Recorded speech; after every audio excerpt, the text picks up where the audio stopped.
бусууд маань ажилдаа хийхгүй мөртлөө энд ингэ байж байна. Иймэрхүү маягтайгаар бид нар яваад байж болохгүй хаа. А бус дорнд яадгүй гэхээр бид нар бүгд мэднэ.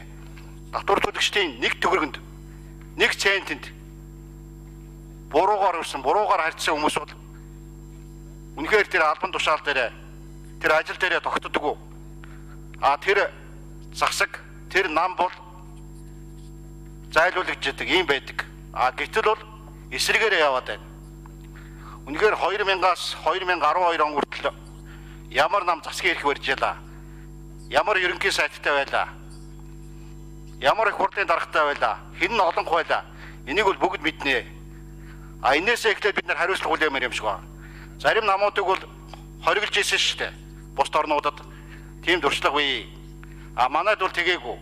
А яагаад хориглодог байсан бэ гэхээр нэг л учиртай болоод энэ асуудал нь буруугаар явдаг учраас тэр фашист коммунист намуудыг хориглож ирсэн. За өнөөдөр бол махан гээл байж байна. Ман гээл байж байна. Одоо аль нь эхлэн аль нь үргэлжлэл болчиход байгааг би мэдэхгүй байна.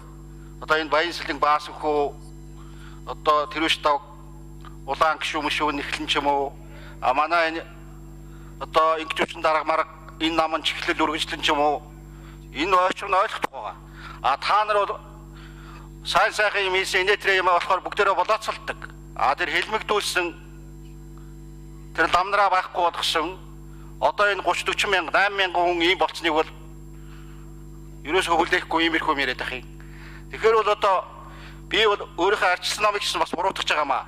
Тухайн үед манай нам бол цөнх гээд бүлэг гээд байж исэн. Бүлэг гэсэн өвөл гэж байсан баха. Бүлгэж байгуулж өгөөгүй юм шиг байна.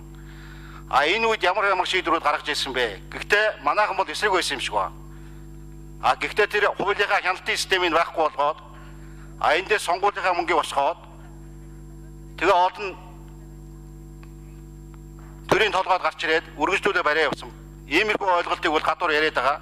Дотор төлөгчд гэсэн ийм байсан гэж хэлээд байгаа. Энийг судлаад үзэхээр ийм байдаг.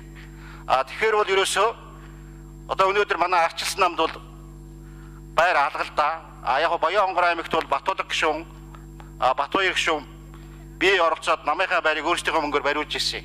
Тийм бол байр байгаа. А гэхдээ өнөөдөр ардын намд бол байр байх шиг байна.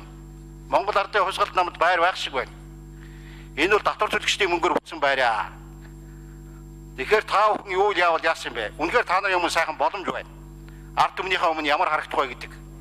Энэ боломжийг ашиглаад та бүхэн байраа барьцаалаа зээл аваад эдгээр төгчүүл яасан бэ? Эсвэл байраа дуудлага бодлоонд оруулчул яасан? Ийм саналыг би та нарт тавьж байна л да. А эсвэл арай өөр маягаар энэ хуулийнхаа төслийг хууль зүйн яам өөрсдөө оруулаад ирээсэ. Тэгэхгүй бол энэ өөр авлагчин энэ хадгалан зээлийн боршоог тэр хичнээн төсөв суулгалаач гэсэн 14-5 оноос нааш барагдахгүй. А тэгээд түрүүний буруу гаргасан шийдвэр нь татвар төлөгчдийн мөнгнөөс эргэж төлөгдөхгүй шүү дээ. Энэ буруу шийдвэрийг гаргадаг болио. Энийг цааш нь зөв болгоод явбал яасан юм бэ гэсэн иймэрхүү санал байна. Энэ сайхан одоо та бүхэнд үнэхээр ард түмнөө гэдэг монголчуудаа гэдэг ийм сэтгэл байгаа. Гамбат шүү аль талд нь үгэлсэн? Аль талд нь хэлсэн? Энэ асуудлыг хэлцэхийг дэмжиж гэнэ үгүй юу?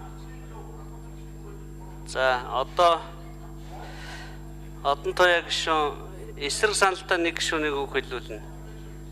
Одон Туяа, Оюнбаатар, Эрдэнэчимэг, Баянсэлэнг, Баяр сайхан, Хүрлбаатар, Даштуур, Жинх төвшө хэн эсрэг хэлгөө?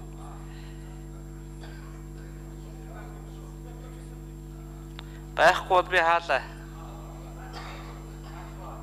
За гишүүд үг хэлж дууслаа.